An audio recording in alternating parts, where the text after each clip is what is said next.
Hello and welcome to Enlightened Empaths, your community for the spiritually awakened, where we discuss, explore, and connect with fellow empaths, healers, intuitives, and seekers. Hello, empaths, and welcome to our monthly community connection show. Denise, I have to be honest, putting together some of these questions and stories from listeners, I teared up a little bit. We've got some really deep and wonderful questions and some really poignant stories. So I'm excited to dive in. Yeah, it's always fun to see the variety of people that are in our community.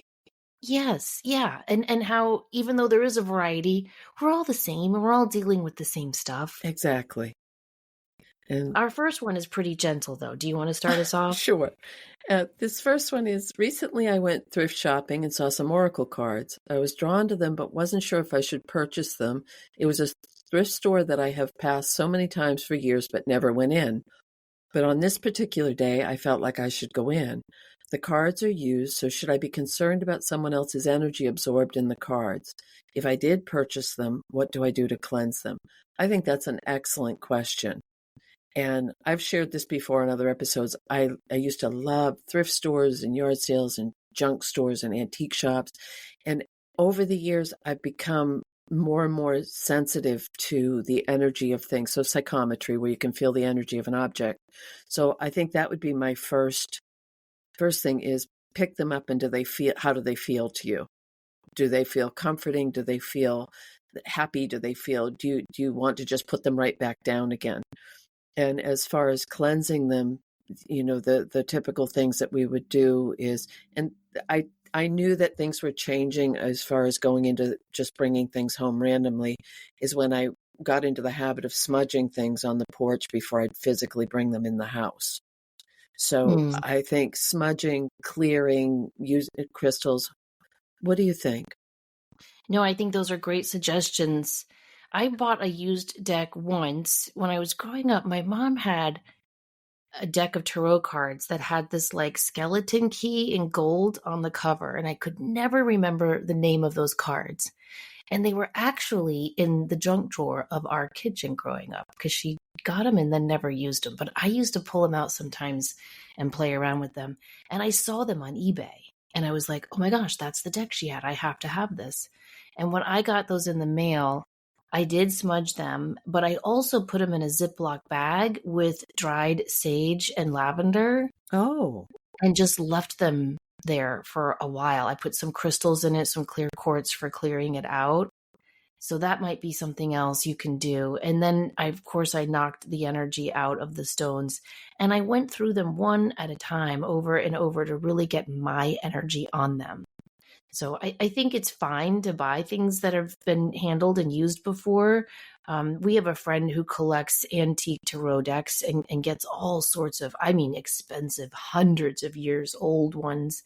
And that's the technique that he uses as well. So I think it's totally fine. But follow Denise's first advice. Go by the feel when you pick them up. Right. And then you have to wonder, were you brought in the person had said they had passed the store so many times and never went in, but on that day they went in. Right. There must be a reason. I agree. Okay, our next one says, I just listened to the July listener questions and you talked about hagstones. I had never heard of them before. I Googled what they looked like and was instantly wanting to find one. I don't live anywhere near the ocean, but I do visit my daughter every summer in Maine. So I told myself on my next trip I was going to really search for some. I was thinking about where I could go locally and find some by a river or creek bed. On Saturday, I went to the grocery store, and on my way home, I was driving on the bridge across the river, and again, I thought of hagstones. I said out loud, Universe, please help me find a hagstone. I get home, put my groceries away, and decide to go outside and replace 2 solar lights that were no longer working. The store had them on clearance, so I bought some more. While I was replacing these lights, I have rocks.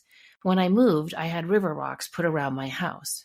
So anyway, I'm struggling to get the light in the ground and squatted down to really push it in. Once I had it in, I was feeling pretty proud of myself, and I looked down, and right there, by my foot, was a hagstone. I could have cried. And I thought, of course, these are river rocks. So it makes sense I might have one here. I was blown away.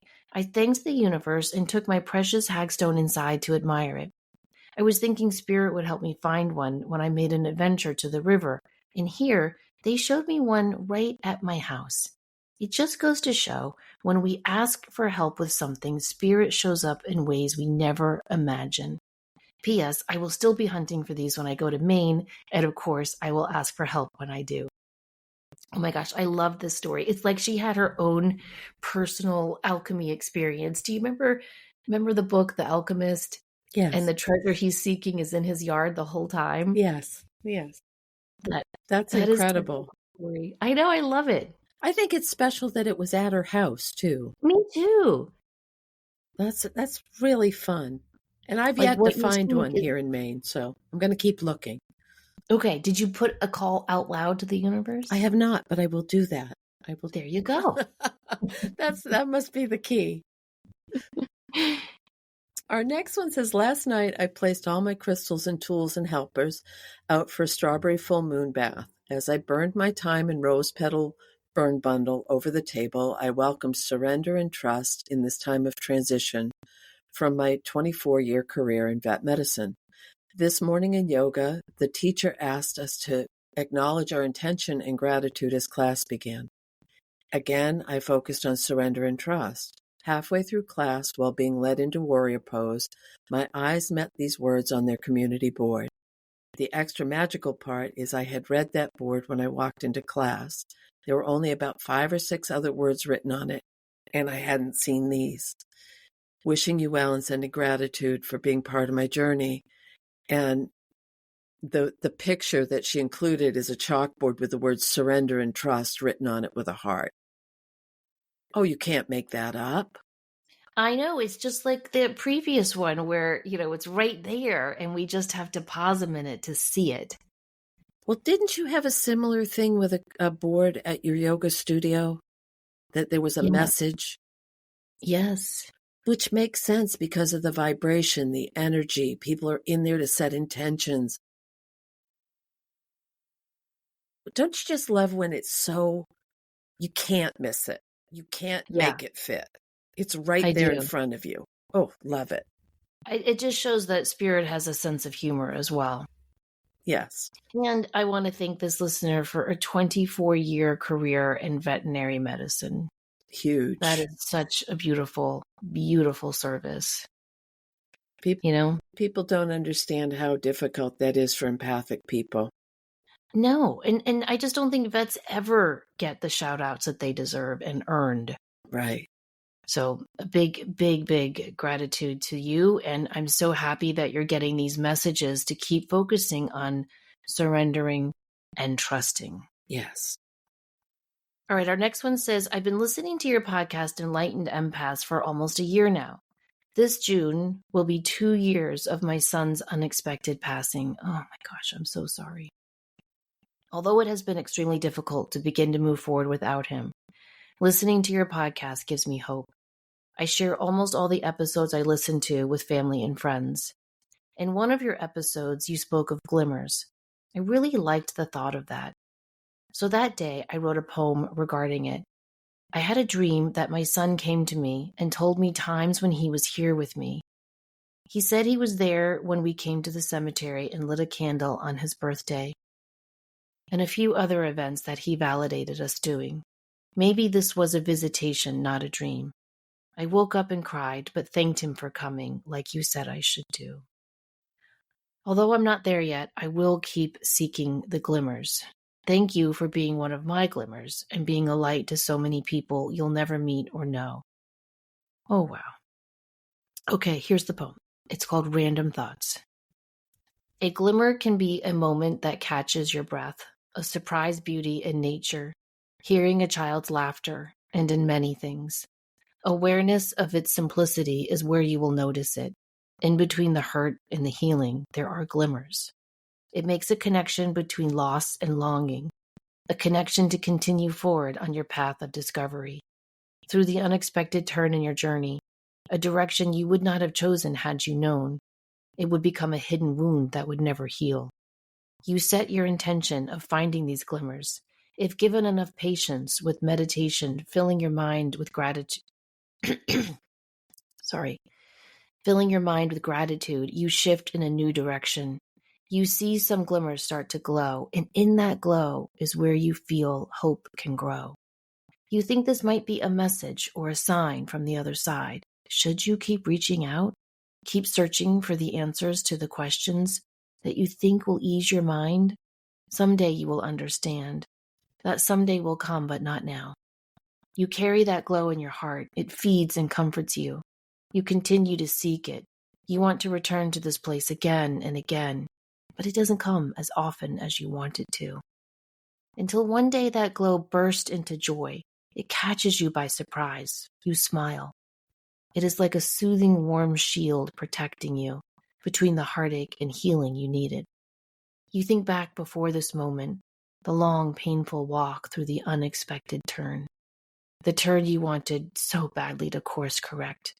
And no matter how painful it was to view, you kept looking back. Something nudges you to focus forward. There, right in front of you, a faint sound instinctively telling you to keep going. It's a peaceful knowing. You never thought you would find this place of rest your heart was yearning for. In this place, you find the courage to continue, because the path back can't be traveled again. To live in the present is the only way forward. The reflection of yesterday can only be accepted by letting go of what once was. You've known this all along. It was hidden in the deepest part of your soul. You just needed time and strength to go within to guide it out. There are no random thoughts. Oh, Denise, you're going to have to take over while I... No, I'm crying, so I can't. That's Wow. absolutely beautiful in every way. I mean, it's It's a beautifully constructed poem, but it's just such a humbling and strong reminder of what it's like to go through the worst times of our lives. right. And you have to hold on to those glimmers. It's beautiful. It's absolutely beautiful. And I love when she says the smile is like a soothing, warm shield of protection. yeah, incredibly well written. And Wow. and also has the emotion behind it, which please know whoever sent this in, you're in our thoughts and our prayers. Losing a child is one, if not the most devastating loss someone can experience. And this is beautiful. Thank you. And I do not believe that was a dream. No, I don't either. That was a No, visitation. no. And also it points to the healing of writing or the healing of Yes. expression, or if you don't write, find a quiet place and give voice to. And it doesn't have to be in a poem or a song or something else to share with people, but getting that out is so vitally important. Yeah, I agree. Thank you so much for sharing that. I'm just humbled by the beauty and the wisdom in your soul through this challenging grieving time. And to be brave enough to share it, because it is Mhm. very personal and intimate and close. So But I hope if she's listening to this episode, she'll hear some other listeners chime in. And we have some other shows coming up that are highlighting some really tough things listeners are going through right now. And so I hope she hears that and knows that poem is going to help a lot of people. very much so. Very, very much so. Okay. I have to have a little glass of water here. Okay. uh, I was wondering if either of you have any advice about healing past life trauma. I had a reading recently in which I asked about the past lives that are impacting me the most in my current life. I was told I had a past life as a very impoverished woman who was incredibly mistreated and undervalued, with several children, some of whom had traumatically died. The reader relayed to me how I was very unhappy and heartbroken and felt completely invisible in that lifetime, and how I didn't like being a wife or mother at all. In my current life, I've struggled with romantic relationships. I want a committed, loving relationship with someone more than anything. However, a huge block for me has been I'm afraid of being in a serious relationship, getting married, having kids, and then regretting my choices and feeling miserable and stuck without any way to escape. Now that I know about my past life, in which that really did seem to be my experience as a married woman, I wonder if part of my fear about relationships and having kids in this current life stems, at least in part, from that past life. Do you all have any practices or ideas about what I can do to heal and release this past life trauma, which I feel is preventing me from living the life I know I really do want to live in my current life? I think this person has already taken the first step in recognizing it and realizing that it happened and it doesn't need to be repeated, but also awareness. And it's similar to when you find the core of where it started, then you can start healing it. Oh, I totally agree. It's like finding the weed, and you pull it up from the roots, and it takes a little while for the plant that the weed was growing around to recover, but it does. And so she's taken that first step. I like to do a lot of affirmations around stuff like this, where I will say, in all directions of time, past, present, and future, I break any vows or ties I have to poverty, to fear over relationships, or whatever it is that you're working with. But I always like to make a little ritual around it. Maybe you can do it on a full moon for gratitude, or, maybe a waning moon to really release. But make a little ritual about it. You can pull out some crystals, you can write something down and then burn it. But I always like, or you can bury it too, to really emphasize that you are letting this go. But I always like to add, in all directions of time, I now break and sever any ties or cords, or whatever words you want to use, to this event, this situation. That's beautiful. And it's really helpful, usable information, that's my favorite when it's something that's useful. Another consideration is to do a meditation. And I think sometimes we all get stuck in that thought of, oh, I need someone to give me a guided meditation, or I need to find a site that has a meditation. But you could put on some soft music, some binaural beats, something, and walk yourself in to meet that woman. Go and meet her. Go meet that prior incarnation of yourself and acknowledge what she's going through. Like, just meet her as another energy, another being, another person. And I think that you'll feel what she was feeling, but you'll be able to give her comfort to be able to say, I don't need to carry this anymore. So it's going to help that former self and anything in your lineage, but it's also going to help you. Yeah, that's the power of that type of visualization is so potent. And even if you feel like you're making it up, so what? Make it up. That's right. I'm telling you, in that visualization, you will experience a healing. Very, very much so. Or write it Okay. out, or do whatever, do some art around it. But Yeah, that's what I mean by giving it ritual, giving it shape, giving it form, giving it the respect it's due. exactly. And then, doesn't Brian Weiss have a book on past loves, like people who have found their soulmate in other lifetimes again and again? Yes. I wonder if reading like positive past life stories like that would help her too. Right. But I do know that the energy right now, with where we are on the planet, is very, very much about releasing those old past tendrils that are holding us stuck. So her timing for wanting to do this work, or their timing for wanting to do this work, is absolutely perfect. Yes, I agree. During this 9 year and all these eclipses we're going through, it's all about releasing, surrendering, and trust, as our vet told us, right? Right. Okay. Our next one says, for the last couple of months, I've had this strange feeling of something is coming. Occasionally it feels exciting, and other times scary and overwhelming. And there's a regular undercurrent of it, like something is bubbling under the surface, almost like something is trying to come out of my soul. I've been trying to meditate on it, and I'm not really getting anything. The feeling just sort of persists. It's almost like there's a throat and heart blockage. And then last night I had a handful of dreams. In one, I was getting into a canoe, that was actually a convertible car that floated, which I know doesn't make sense. With a cousin I don't know that well. We pushed out of the cove and started heading up the river. I noticed a giant snake in the water. At first it scared me, and then as we kept going, there were more and more of these giant snakes. Eventually they were everywhere. I wasn't scared so much as curious and trying to figure them out. Why were they there? What were they going to do? I didn't feel in danger, just kind of coexisting while riding. And then it just sort of changed to being somewhere on land with another cousin that I do know pretty well. Nothing significant about that particular interaction. But I woke up focused on the snakes in the water.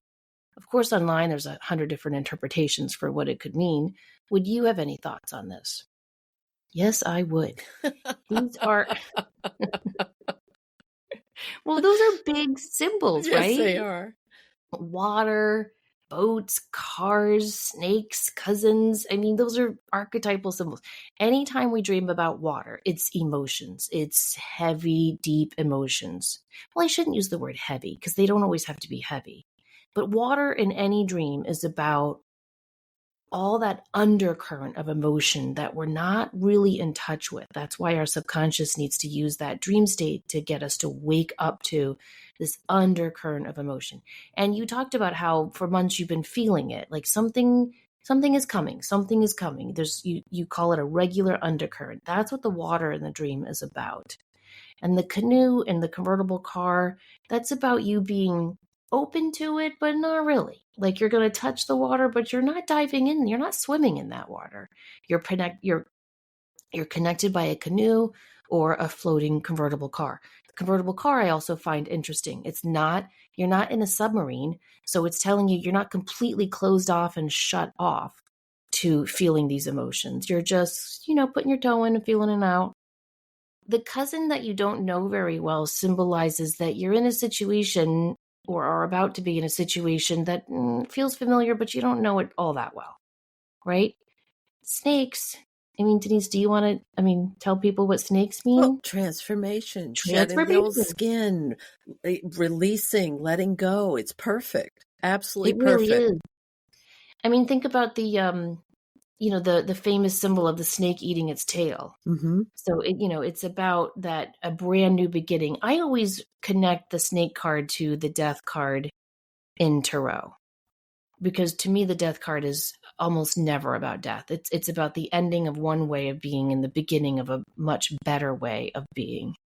And that's how I'm seeing these giant snakes. There's a big change coming, but it's going to be a good change. First of all, in the dream, you weren't scared of these giant snakes. And I'm sorry, if I'm in a flimsy canoe or a convertible James Bond car floating in the water and there's giant snakes all around, we're all going to be a little afraid, right? But in this dream, she wasn't. That's significant. That means that her subconscious knows this is a good change. And then you end up on land, meaning you're going to work through this, and you're with a cousin you know very well, which means you're heading to where you're supposed to be in your soul plan. You're heading to this new but actually old authentic idea of home for you.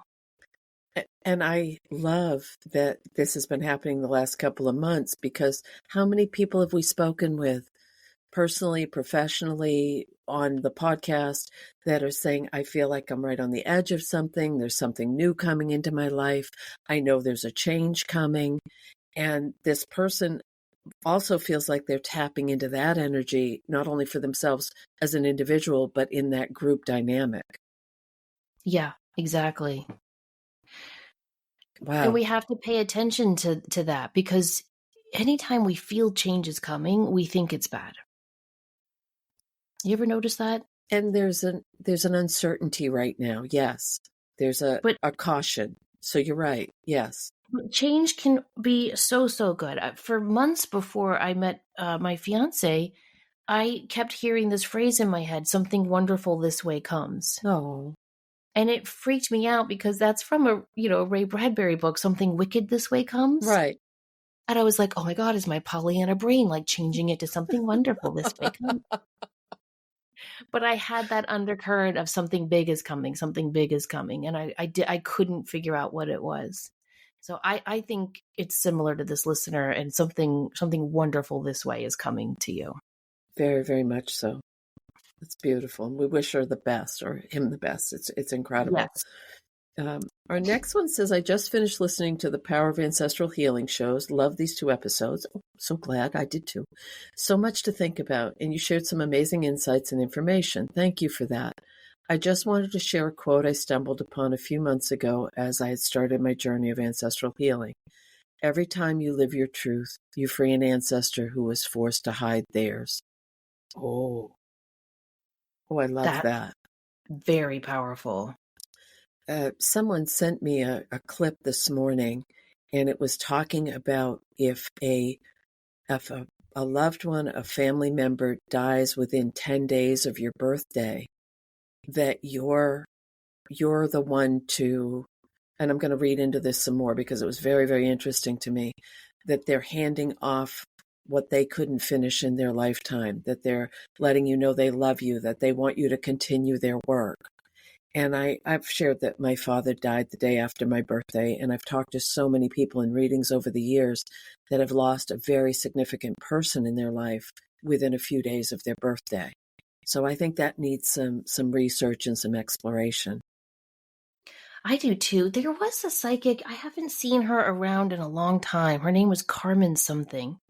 And she had a book that really she wrote a book on karma, and she had a section that highlighted family members who tend to all die on the same day or be born on the same day, or family members who pass around certain anniversaries or birthdays. It was really interesting. Yeah, and this was tied in with the numerology of it, and how many, so many people, I was born on my parents' anniversary, or my father died on my son's, this or that.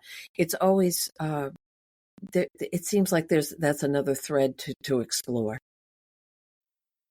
Well, maybe I just freed some ancestors. I had the wildest dream over the weekend. And it was just my mom and my grandmother and 4 other women walking like belly dancers into my home. They were wearing like white flowy skirts and gold lame like tube tops. And they all hugged me. Oh my. Isn't that weird? Yes. Well, Considering the previous stories about your mom, yes. she's free. I'm so glad she's free.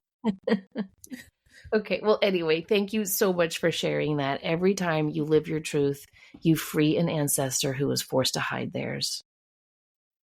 Our next one says, I have a meaningful event that happened to me a few years ago, and I've kept it to myself and close to my heart until now.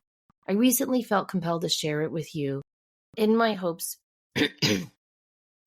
in hopes that my story can inspire others in the way that so many of your listener stories have done for me. A few years ago, months into the pandemic, I found myself really struggling with my mental health. During this time, my mother unexpectedly passed away. My soul cat passed away. Someone ran into me at an intersection and totaled my car. My job reduced its hours, so I started struggling financially. There were other things, but for the sake of brevity, let's just say life was challenging in a way I hadn't experienced before. On the outside, I tried to keep it together for my family, but on the inside, the depression was rampant and raw. The grief just felt like a thick, heavy blanket on me at all times, and my heart constantly felt like it was weighed down by an anchor. Up until this time, I had always enjoyed what I referred to as little winks from the universe. They were beautiful little synchronicities, mostly by way of music, but sometimes if I asked for signs or symbols, those would appear as well. Nothing life-changing, but just enough to give me hope. Even before I knew to call them guides or angels, I had always felt them with me, almost like the background humming of an old appliance. You know it's always there, but you're not really paying attention to it. But then the hum just stopped, and everything fell silent. My little winks from the universe had disappeared. I would ask for signs, but received nothing in return. I felt abandoned and disgruntled. Why would they leave me now? Have I done something wrong? I decided to ask for one last sign that they were there and with me, and if I heard nothing, I'd just give up. I picked what I thought was a pretty easy sign, a bluebird. I waited a few days and surprise, surprise, nothing. I continued on, disgruntled and bitter, but carried on. Oh, girl, I've been there. I've been so mad at my guides for stuff like that. About a week and a half later, I walked past a window looking out my backyard, and what I saw literally made me stop in my tracks.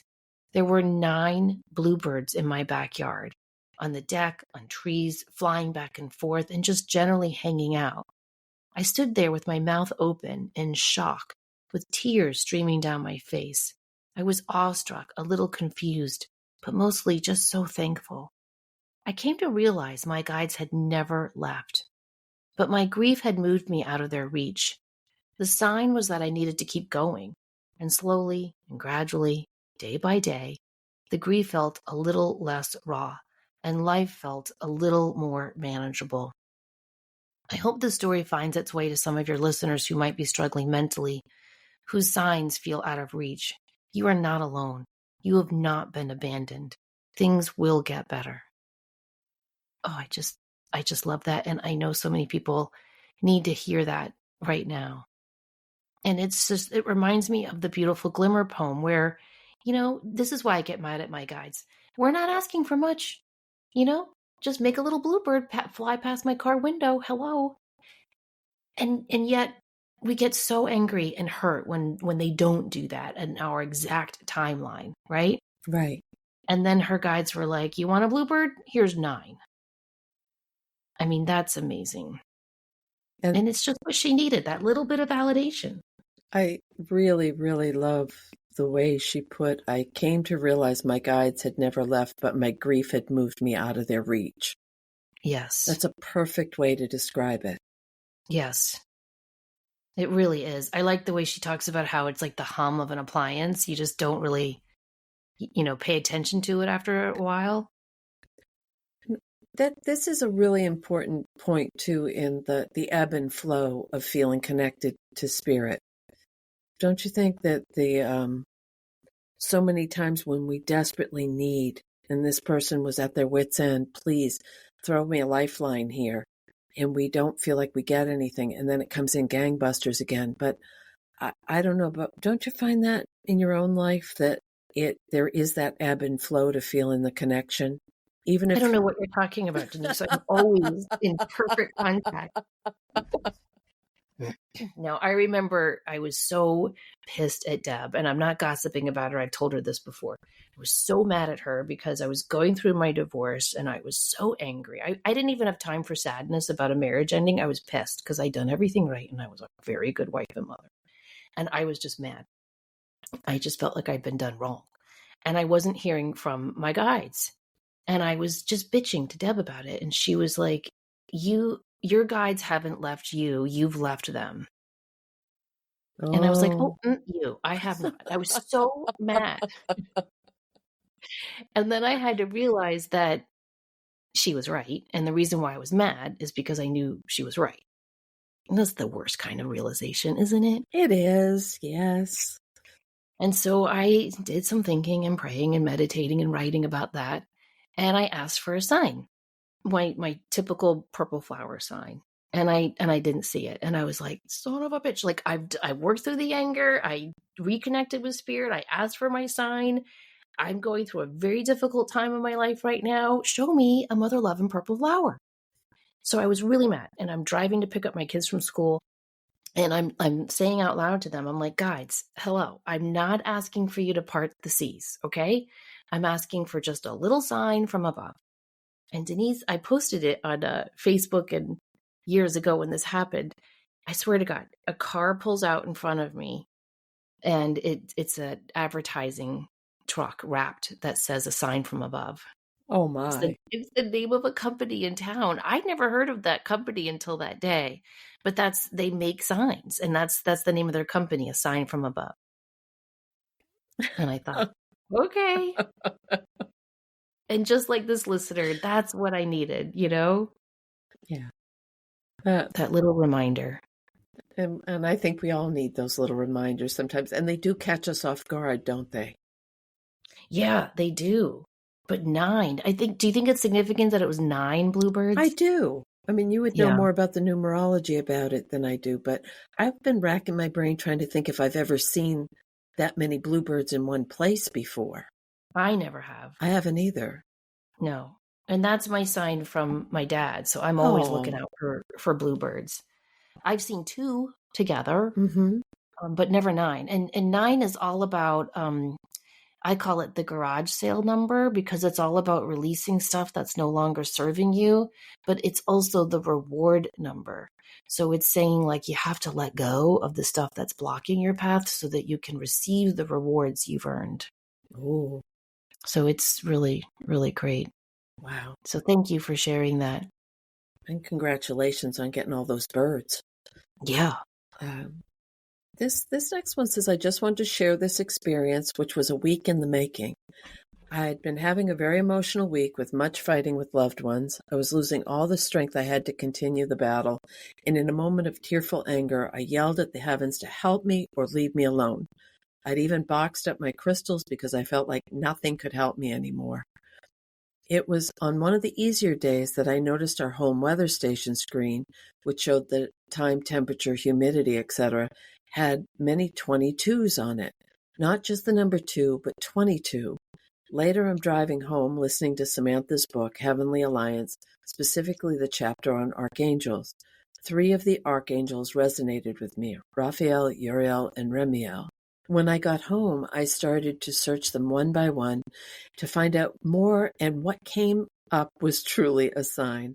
I typed in my search Archangel Raphael, and the autofill gave me a list of additional words to add, and lo and behold, one of the options read Archangel Raphael, number 22. I thanked my guides and profusely apologized to them for my rage the week before.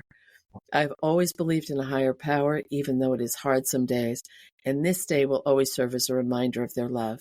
P.S. My crystals have all been back out in their rightful places around the room.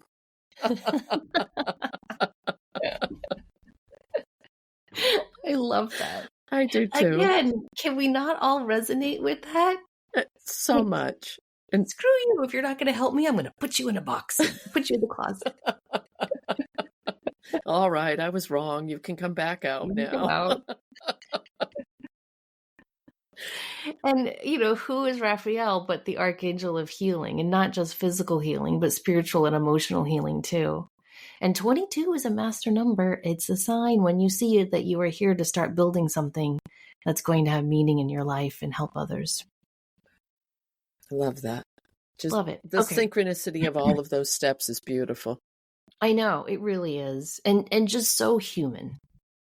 And it's just a good reminder that, like you and I were saying before we hit record, sometimes when we get pissy or angry or short-tempered or impatient, we feel guilty. Yeah. And it's because we're trying so hard to be on the spiritual path. But this is a good reminder that when we're here having this human experience, we have to give ourselves grace to be bitter, to be angry, to be sad, so that we can release that and leave room for more joy and more happiness to enter our life. Right. All right, our next one says, I just have a few things to share. My first story is in regard to what a fellow listener sent in for the July Community Connections. They had mentioned that they had fallen asleep and woken up in their childhood bedroom.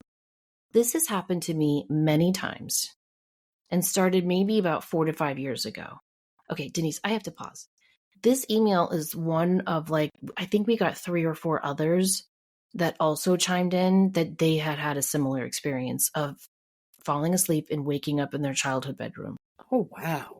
I know. I've never had that I haven't experience. either. No. I just think it's so neat. All right. So this listener continues.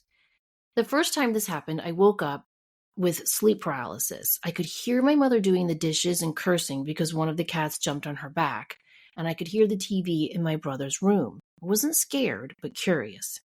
I decided that it was best not to get up and go speak with my family. Another time I woke up in the room I had when I was a little girl. I got out of bed and ran out into the hallway, and I saw my mom. I had to look up at her, which I haven't had to do in so long. She asked me a question. I had no idea how to answer her. It was strange to have my 40-something-year-old thoughts and memories, but not be able to share them with her. She brought me back to bed. For me, though, the weird part of this is the deja vu feeling. I can remember feeling like this all happened before when I was in my 20s. I remember being a little girl and thinking I had done all of this before, if this makes any sense. Could my past self remember that my future self had come back and done this already? Ooh. Okay. I don't know what kind of drugs I would need to understand that, but I don't have them. Wow, that is trippy. Okay, first of all, Denise, I think you and I are two of very select few moms who could have our 4-year-old child come to us and be like, Mommy, I'm actually 47 years old and dreaming this. I would be like, sit down, tell me more. Wouldn't you? Yes. Wow. I do think that that could be your past self being aware. We have, I don't know, our concept of time is so rigid and linear, and yet quantum physics is showing us that it is so much more. I've shared so many times different ghost stories. I put them in my books that aren't really ghost stories, that it's actually future us that we're seeing. So I think that there are just times in our life and our day where the veil between these dimensions is very, very thin. That's why dusk, twilight, sunrise, sunset, those times are considered doorways. And that's why the time when you're falling asleep and just waking up are also considered doorways. And then there are places in the earth, in the world, that are considered to be doorways. And so I think when everything lines up just right, sometimes we can have these mystical experiences. Right. It is a lot to think about, isn't it? It really is. Okay, she continues. My second story. When my son was 3, I asked him why he picked me as a mommy. He said, because I love you. And then he went back to playing. Again, when he was 4, after a crazy day full of adventures, I again asked, why did you pick me to be your mommy? He came up to me and looked me carefully in the eyes and said, because I love you. I have always loved you. He then said, I have always loved you. We have always loved each other. I said, really? He nodded and said, we've always been together. One day we were walking home and my son told me how we've always known each other. He explained that the last time we were together, he was the dad and I was a little girl. He had an office job and wore a suit to work every day. He looked up at me happily and said, we've always been best friends. We will always be together. Oh my gosh, would you just melt right there? Oh, 100%. Yeah. Every once in a while, he will share with me stories of things he did before, things that we had done together. For me, the strangest thing of all is how my 5-year-old son knows me better than anyone else. I know without a doubt that we have known each other before. The final thing I would like to share is about reading Samantha's book, Heavenly Alliance. I was scrolling on Facebook when I saw a picture of the book cover and thought about how I needed to read that soon. I kept scrolling and just thought, I'll get to it one day. And then I scrolled back up and again was like, you really need to read this book sooner than one day. I'd been thinking that I would like to have a deeper relationship with my guides, and clearly this book was the one to aid in that.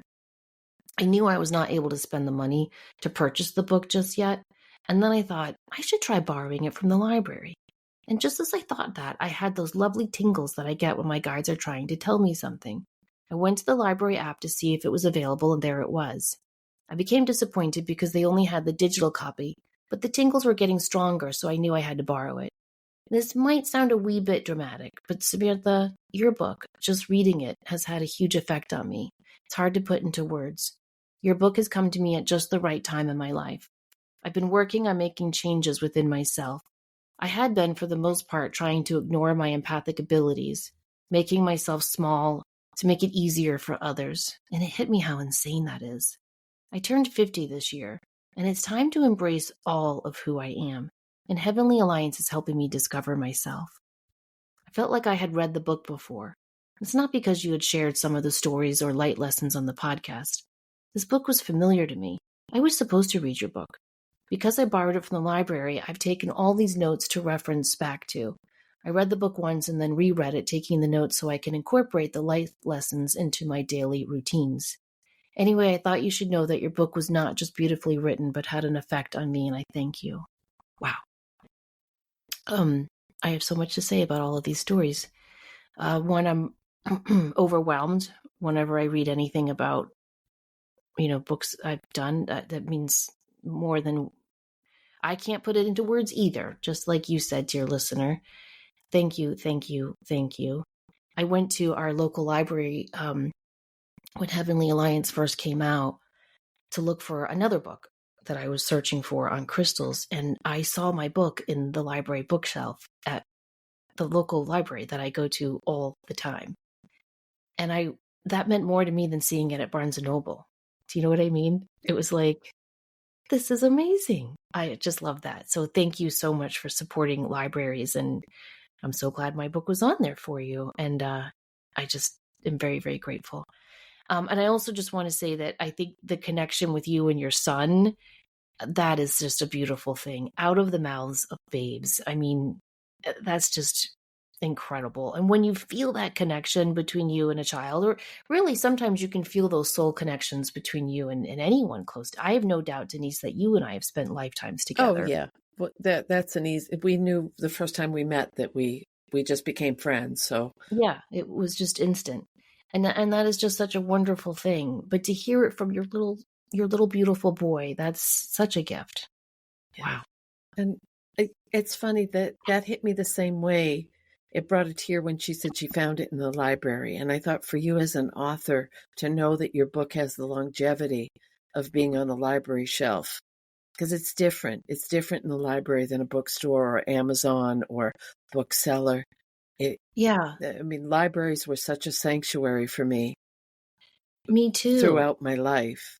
And I just, and I also, and this is not to accolades for you, because you are a damn good writer and you put your heart and soul into your books.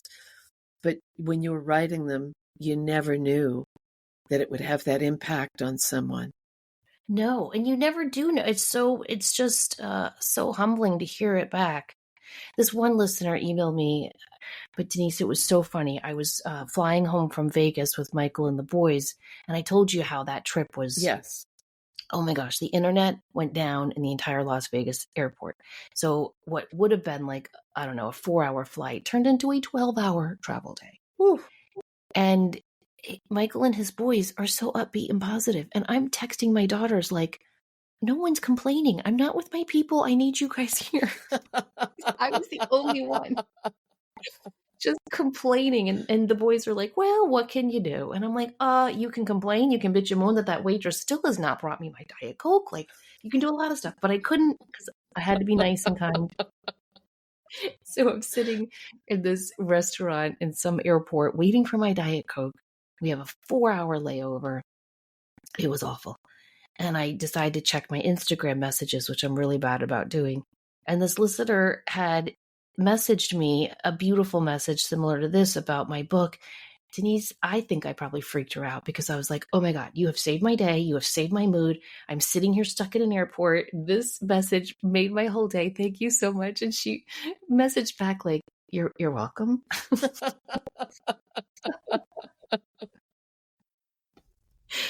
And you just never know when you just send out some positive vibes, how timely it can be. Right. Because I really did. I got my Diet Coke. I reread the lovely message and I thought everything's going to be okay. Yes. And you made it home safely. Made it home safely. That's right. But that's what I think all of these messages are telling us, that, life is wonderful and life is shitty and life is beautiful and life is ugly. And through it all, we're going to go up and down and we're going to have our connection with spirit and lose it. But it's us who's riding that current. The wave, the water is always the same. And the water is the love. It's the connection. And I just think we have to hold on to each other when we're going through the riptides of life, but remember that water that's pulling us in different directions is love and connection and spirit. And we just have to dive in and enjoy it while we can.